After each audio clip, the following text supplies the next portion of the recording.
جناب سیدہ سے منسوب اپنا ایک واقعہ بیان کرتا ہے. کہتا ہے کہ میرے گھر والے بہت عزادار، نیک، میری ماں نیک، میرا باپ نیک، نمازی، عزاداریوں میں شرکت کرنے والے، محرم کی مجالس میں جانے والے، لیکن میں بہت دین کے راستے سے ہٹا ہوا تھا. میں نے ایک گھر لیا ہوا تھا جہاں پہ میں اکیلا رہتا تھا اپنے دوستوں کے ساتھ. دنیا کی رنگین زندگی گزارنا، عیاشیاں کرنا، شراب نوشی کرنا، ہر گناہ میں کرتا تھا. کہ محرم کے دن ایام عزا شروع ہوئے تو غالباً شب 7 یا شب 8 تھی. تو میں نے اپنے سب دوستوں کو فون کیا، آؤ آج رات بھی مستی کرتے ہیں. لیکن انہوں نے کہا نہیں، محرم شروع ہو گیا، لہٰذا ہمیں شرم آتی ہے، محرم کے بعد آئیں گے. یہ مینٹلٹیز بھی ہیں بعض لوگوں میں، چند دن احترام کر دیتے ہیں. ہر دوست کو اس نے ڈھکا، کوئی مجھے دوست نہیں ملا. میں کرے راستے سے جا رہا تھا تو ظاہر وہاں ٹیکسیاں راستے پہ جاتی ہیں، مسافر سوار ہوتے ہیں. ایک خاتون راستے پہ رکی ہوئی تھی. اس نے اشارہ کیا کہ آپ آگے کی طرف جاؤ گے. میں نے کہا. میں نے اسے سوار کیا تو میری نیت بری ہوئی اس خاتون کی طرف. میں نے گاڑی کو موڑا اور اپنے گھر کی طرف جانا چاہا کہ جب اس خاتون نے محسوس کیا کہ یہ مجھے جہاں میں جانا چاہتی ہوں وہاں نہیں لے جا رہا، کہا کہ مجھے آپ آگے لے جائیں. آپ کہاں جا رہے ہیں؟ اس نے اپنی نیت کا اظہار کیا. خاتون نے کہا وائے ہو تجھ پر، آج شب غم ہے، شب حسین ہے، تمہیں خوف خدا نہیں، خوف حسین نہیں، کیا شیعہ نہیں ہو؟ کہوں لیکن میرا دین پر کوئی نہ اعتبار ہے نہ ایمان ہے.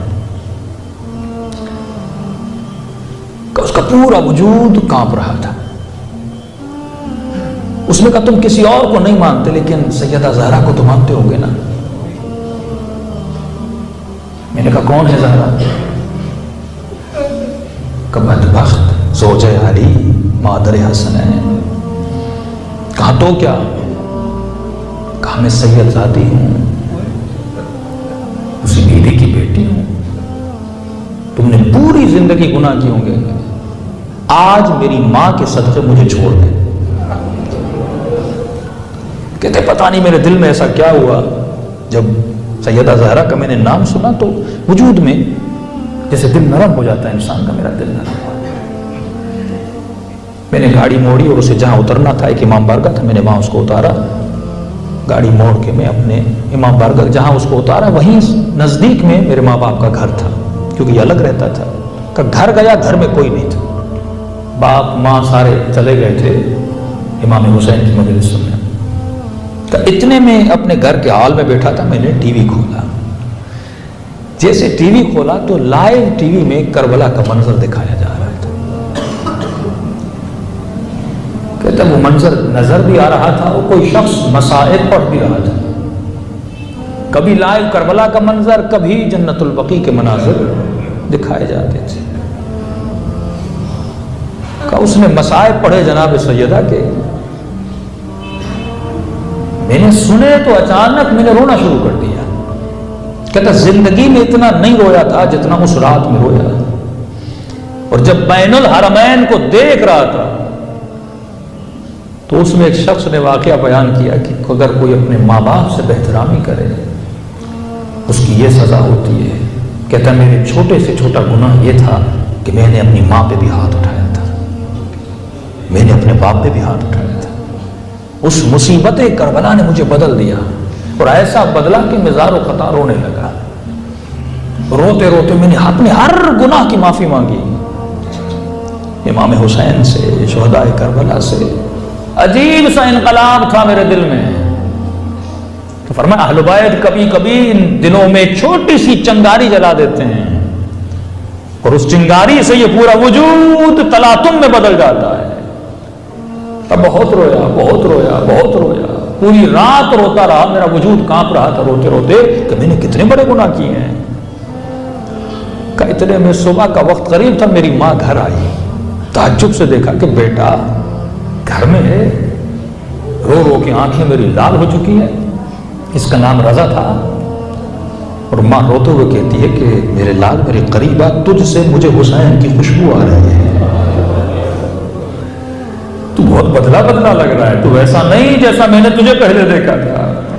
کہ یہ کہنا تھا, میں روتے روتے ماں کے قدموں پہ گر گیا اور شدت سے معافی مانگی کہ ماں میں نے بڑی آپ کی خدمت میں بے احترامی کی. کہاں گئی تھی؟ کہ حسین کی مجلس میں. کہ خدا کو اسی حسین کا واسطہ تو مجھے بخش دے, آج کے بعد میں گناہ نہیں کروں گا, آج کے بعد میں خطا نہیں کروں گا. کہ عجیب سا انقلاب میرے وجود میں آ گیا تھا. کہ ماں بہت خوش ہوئی, باپ خوش ہوا. اب میں اپنے گھر میں رہنے لگا. 20 دن گزر گئے, اچھا سا لڑکا بن گیا. اب نمازوں پہ جا رہا ہوں, مسجد میں جا رہا ہوں. مسجد والے پریشان, جو مسجد کا چہرہ نہیں دیکھتا تھا مسجد میں آ رہا ہے. حسین کی مجلس میں جا رہا ہوں, ماتم کے دستوں میں شرکت کر رہا ہے. محلے والے خوش, یہ نیک ہو گیا. کہ اتنے میں وہاں کا کوئی بڑا تاجر تھا, وہ ایک قافلہ لے جا رہا تھا. اس نے کہا رضا تم بہت نیک ہو چکے ہو. میں نے ایک ٹکٹ رکھی ہوئی تھی ایسے ہی ذہن میں کہ کسی کو کربلا لے کر جاؤں گا. کہ میرے تصور میں بھی نہیں تھا کہ حسین مجھے کربلا بلائیں گے.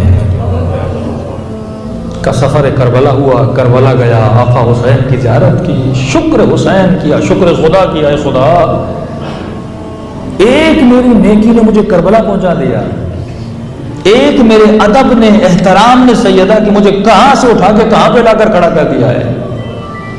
کہتا 20-25 دن میں نے ساری زیارتیں کی اور ابھی واپس ہی آیا تھا. دوبارہ ایک اور قافلہ تھا, ان کا میرا وہاں جانا ان کو بہت اچھا لگا, ہینڈل کرنا قافلے کو اچھا لگا. انہوں نے کہا کہ ایک اور قافلہ ہے جو حج پہ جا رہا ہے.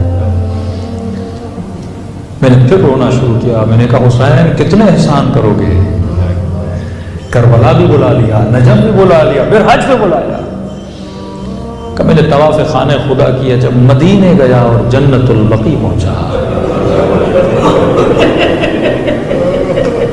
کہا بھی ٹوٹی ہوئی قبر کو دیکھ رہا تھا, میرا وجود عجیب ہو رہا تھا. ایسے لگ رہا تھا کہ زہرا کہہ رہی ہے تو نے میرا احترام کیا, دیکھ میں نے تجھے کہاں بلایا ہے. کہتا ہے تو نہیں تھا. دعا کی کہ بی بی اتنا کرم کیا ہے تو آخر دم تک اپنا نوکر بنا کے رکھ لیں. اب زندگی میں جو بھی ہو وہ آپ کرنا بی بی. کہتا ہے واپس پلٹ کے آیا. میرے والد کا ایک پرانا دوست تھا. ماں نے کہا بیٹے اب نیک ہو گئے ہو, صالح ہو گئے ہو, کربلا بھی گئے, مدینے بھی گئے, جنت البقیع بھی گئے, جوان ہو, گناہوں سے بچو, شادی کر لو. میں نے کہا ماں جہاں آپ شادی کروائیں میں تیار ہوں. کہ والد کا پرانا دوست تھا, اس کی بیٹی بہت نیک, صالح, پرہیزگار.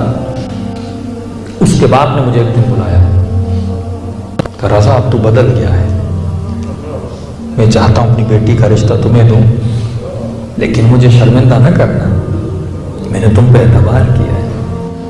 کہ رشتہ لینے کے لیے اپنی امی کے ساتھ ان کے گھر گیا. جیسے گھر رشتہ لینے گئے تو ایران میں رسم میں خواتین چائے لے کر آتی ہیں.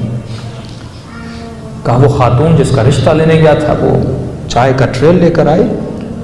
بس اس نے جیسے مجھے دیکھا وہ اس ٹریل اس کے ہاتھ سے گر گیا اور وہ بے ہوش ہو کے گر گئی. اس کی ماں اس کو اندر لے گئی, ہوش میں آئی, رو رہی ہے. رو کے بس ایک جملہ کہہ رہی ہے, یا زہرا, یا زہرا, یا زہرا. میں نے امی کو کہا مسئلہ کیا ہے, کیوں بے ہوش ہو گئی, کیوں رو رہی ہے, کیوں چیخ رہی ہے. جب اس کی ماں اندر گئی کہ بیٹی مسئلہ کیا ہوا ہے. کہ کچھ ہی دن پہلے میں نے سیدہ کو خواب میں دیکھا.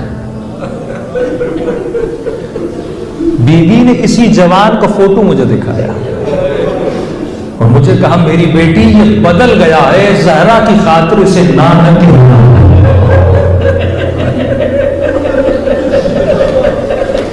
یہ ہے جب تو ایک قدم ان کی طرف اٹھاتا ہے تو پھر تمہاری زندگیوں میں ایسا بدلاؤ لاتا ہے. یہی ضبط ہے نا. اگر وہ چاہتا اس وقت گناہ کرتا, کوئی روکنے والا نہیں تھا, اکیلا گاڑی میں تھا, لیکن اس نے احترام سیدہ کے سید میر داماد جب اس نے خود کو گناہ سے بچنے کے لیے اپنی 10 انگلیوں کو جلا دیا تھا وقت کے بادشاہ نے پھر اپنی بیٹی کا اس کو رشتہ دیا تو اس سے پوچھا کہ یہ بتا، لوگ گناہ کے لیے ترستے ہیں، تو اکیلا تھا، تجھے موقع تھا، تم نے گناہ کیوں نہیں کیا؟ کہ ایک وجہ سے، کہ بادشاہ صاحب میں سید ہوں، میں یہ سوچ رہا تھا جب قیامت کے دن میری دادی زہرا آئیں گی، بھائی یہ صرف دوسروں کے لیے نہیں ہے کہ بی بی ناقے پر آئیں گی اور آواز آئے گی غضوا ابصارکم، آنکھوں کو بند کر دو، نبی کی بیٹی آ رہی ہے، یہ ہمارے لیے بھی ہے کہ جب وہ بی بی آئیں گی، یہی سوچ رہا تھا بی بی کو منہ کیا دکھاؤں گا۔